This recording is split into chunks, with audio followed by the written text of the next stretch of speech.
Assalamualaikum warahmatullahi wabarakatuh. Saya Salma Zahra Ruslan dengan NIM 12112312009. Di sini saya akan mempresentasikan sebuah analisis kasus yang cukup fenomenal di Indonesia, yaitu kasus kopi sianida dan dinamika media massa, dengan fokus pada aspek hukum, regulasi media, dan kebijakan publik. Salah satu hal yang menarik dari kasus ini adalah bagaimana media berperan besar dalam membentuk opini publik.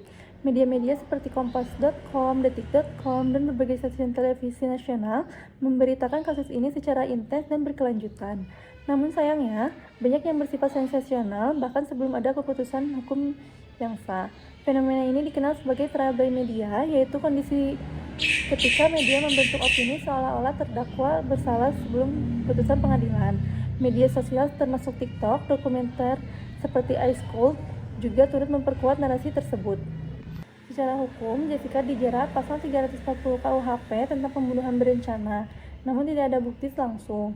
Hakim menggunakan bukti tidak langsung seperti keterangan ahli, rekaman CCTV, dan analisis perilaku. Selain itu, regulasi lain yang relevan adalah Undang-Undang Pers Nomor 40 Tahun 1999 yang menjamin kebebasan pers tapi juga mewajibkan kepatuhan pada kode etik jurnalistik. Yang kedua yaitu Undang-Undang ITE Nomor 19 Tahun 2016 yang melarang penyebaran berita bohong yang bisa mengganggu proses hukum. Sayangnya, dalam praktik ini pengawasan terhadap pemberitaan media masih lemah, sehingga potensi bias sangat tinggi. Dampak regulasi terhadap media dan masyarakat. Regulasi sebenarnya sudah ada, tapi belum maksimal dalam pelaksanaannya. Bagi media sosial, kasus ini menunjukkan pentingnya literasi digital agar masyarakat tidak mudah termakan opini tanpa dasar. Bagi media massa, kode etik seharusnya menjadi panduan utama, namun pada kenyataannya masih sering terjadi pemberitaan sepihak dan menyesatkan. Sementara itu, pemerintah dituntut untuk lebih aktif mengawasi pemberitaan yang bisa mengganggu keadilan hukum. Jika kita lihat dari kacamata kebijakan publik, ada kelebihan dan kekurangan dalam regulasi yang berlaku. Kelebihannya yaitu hukum pidana sudah cukup jelas dan regulasi media juga sudah tersedia. Namun kelemahannya, penegakan hukum lemah, penanganan barang bukti diragukan, dan pengawasan terhadap media belum efektif. Kondisi ini mengakibatkan menurunnya kepercayaan publik terhadap sistem peradilan. Untuk memperbaiki kondisi ini, ada beberapa rekomendasi kebijakan yang bisa dipertimbangkan. Yang pertama, standarisasi otopsi forensik agar hasilnya kredibel dan tidak mudah diperdebatkan.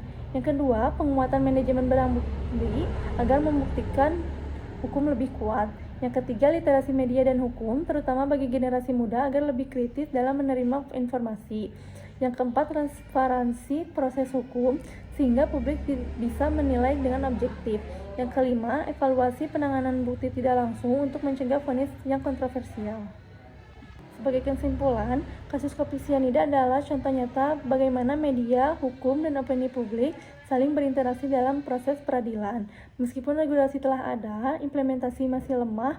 Oleh karena itu, pentingnya bagi semua pihak, pemerintah, media, dan masyarakat untuk mendorong sistem hukum yang adil, transparan, dan bebas dari tekanan opini publik.